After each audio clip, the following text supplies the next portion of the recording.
Okay, just to get an idea of the size of the sheet metal, there it is standing on the basement floor, the slab concrete. It's 4 feet high and 2 feet wide. This particular one I'm using as a sample piece because I've already started it, but we may never get actually to use it. I think it'll turn out to be an extra. So I've used propane with a normal soldering tip for plumbing and started just waving it around on one of the top left corner of the sheet metal. And I just moved my torch in whatever kind of direction seemed like it wanted to go. Just the start of a pattern. And I noticed blues coming out right away, and some blues, purples, some reds and yellows, certainly some things along the rust line as well. But I think certainly a very interesting pattern, and I think if done across the whole sheet or maybe modified a little bit, this might come out looking like pretty nice. You can see that's just the one corner done. It sort of looks 3D in a way. And when it's curved, I think it'll look even more interesting. So anyway, just a quick clip to see where I'm at with it so far.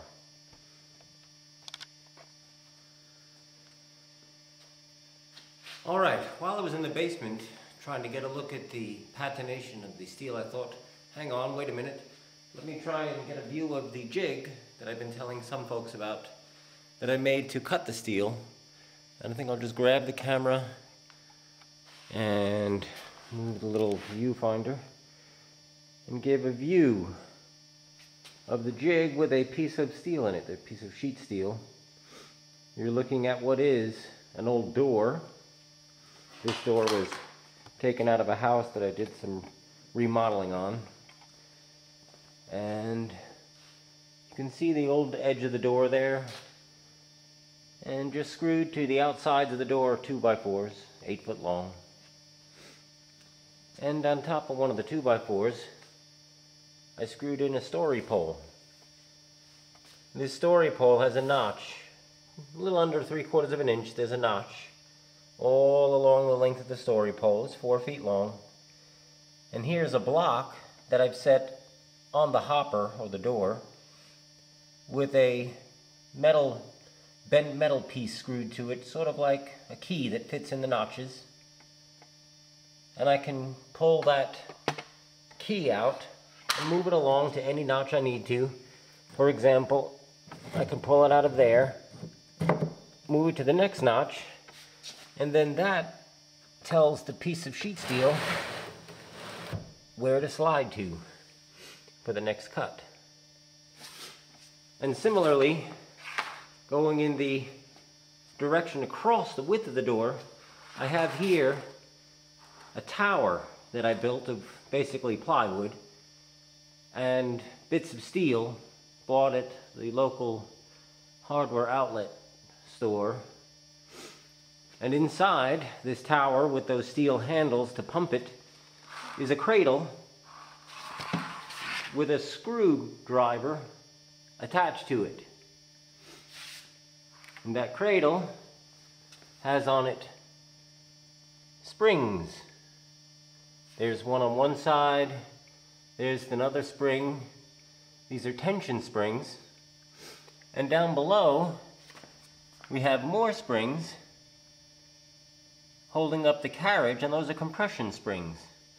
And there you get a little bit of a view of the drill bit passing through the bottom hole in the tower to cut into the steel.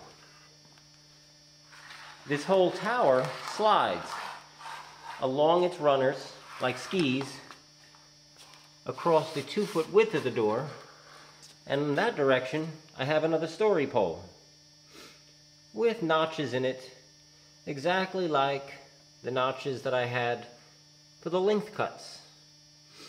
And it turns out that I just have to set the edge of the tower right even with one of my notches. I shove a piece of metal in there that stops this thing from sliding back and forth this direction and this direction.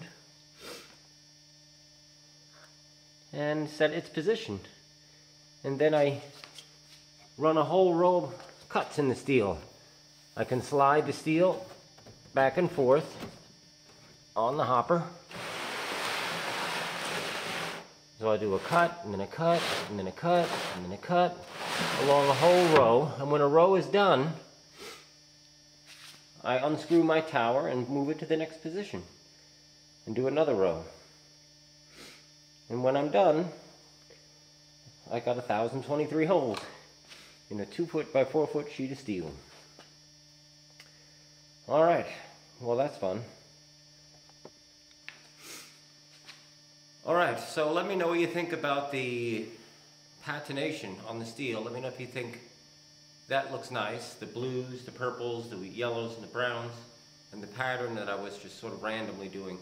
Tell me what you think of that. Right now, so far, I think I like it better than just painting it. I do notice that there is a bit of warpage. As you move the heat and swing it in different directions, the plate tends to buckle and bend. It's not a lot, it's not curling up in a ball, but it does shift a little bit as the arc of the heat goes to new places. So I think I'm going to do more of the plate to just see how twisted this thing looks by the time I'm done. I may need to apply less heat as I go, we'll see. Talk to you later.